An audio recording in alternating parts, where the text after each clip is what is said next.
ایک بار حضرت صلی اللہ علیہ وسلم لوگوں میں بیٹھے ہوئے تھے، ان سے باتیں کر رہے تھے۔ اتنے میں ایک دیہاتی آپ کے پاس آیا اور پوچھنے لگا کہ قیامت کب آئے گی؟ آپ صلی اللہ علیہ وسلم اپنی گفتگو میں مصروف رہے۔ بعض لوگ جو مجلس میں تھے کہنے لگے، آپ صلی اللہ علیہ وسلم نے دیہاتی کی بات سنی لیکن پسند نہیں کی، اور بعض کہنے لگے کہ نہیں بلکہ آپ نے اس کی بات سنی ہی نہیں۔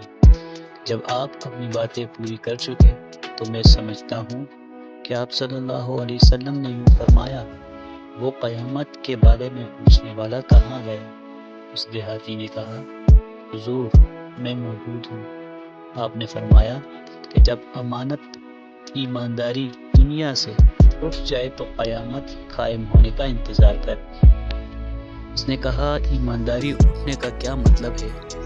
آپ صلی اللہ علیہ وسلم نے فرمایا کہ جب حکومت کے کاروبار نالائق لوگوں کو سونپ دیے جائیں تو قیامت کا انتظار کر۔